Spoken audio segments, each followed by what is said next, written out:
everyone, welcome back to Friday Fun. It's Shelby and Beatrice from the Group Services Department at Geneva Center. Today our theme is mad music, so we're getting a little bit crafty with music. We have a couple activities planned. We're going to do a DIY rain stick / maraca, and then test out kind of using different volumes of water and how you can make music in that way. And then we're going to talk about some of the activities that we sometimes do within the center, using music to kind of engage the senses and get everyone up and moving. So we should get started now. All right, we're going to start with the rain stick activity. We really like this one because it's kind of cool to watch. It's kind of a little bit of a sensory activity. It also has a really great sound. You can use it as an instrument or you can use it just as like a calming tool.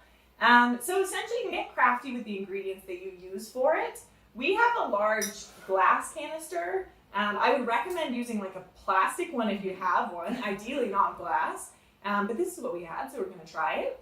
And then we have actual sticks to put inside, and then we're using rice, but really you can use what you have around the house. So like pipe cleaners would work, like little pebbles, anything kind of little that would be able to kind of make its way through the stick or the stick kind of alternative that you're using. So I'm going to start by just breaking down some of these sticks so they fit inside. A little bit longer is better, but you want them to fit in your jar. And really the purpose is just that it serves as a barrier to the rice from kind of making its way down the jar. Yeah. I've seen in other kind of modifications on this activity, if you have like a plastic container or even like cardboard, you can actually poke the sticks through and then it creates kind of an overlapping barrier to prevent the rice, but we only have glass. So we're going to do it like this. Woo, sorry about that. You want to try to jam it pretty full if you can. Maybe we could bend this one. Yeah. Maybe we can't.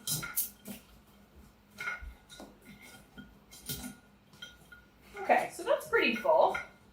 And then the next step would be just sticking a little bit of rice in the top. Don't use too much so that you're not kind of wasting it, but enough that you'd be able to hear the sound. And already you can kind of make a nice sound. So then we're just going to seal this guy up. Woo! A little bit of gumption. Okay, and then we just flip it over and kind of watch the rice go through and then listen to the sound as well.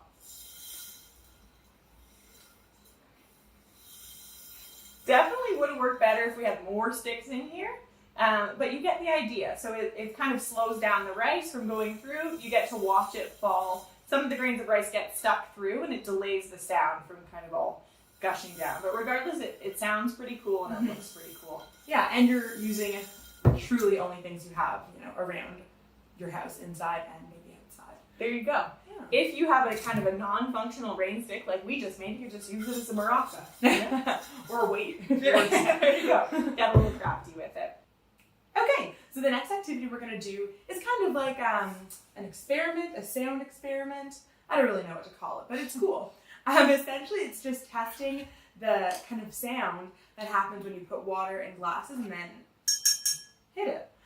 You get to live and pretend to be a conductor for the day. Okay, so all you need, water, glasses. Glass glasses are the best. I think you could probably do it with plastic, but I'd recommend glass.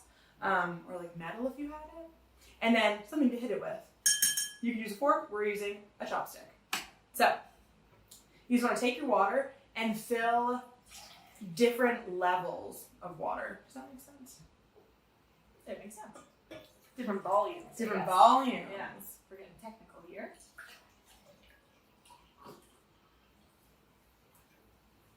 Yeah, a little bit more. Great. Ready?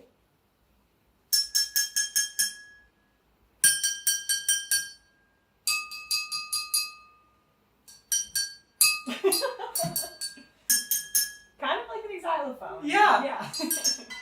Oh. And that's what happens when you add a metal one into the mix. I'm into this. There you go. Well, there you go.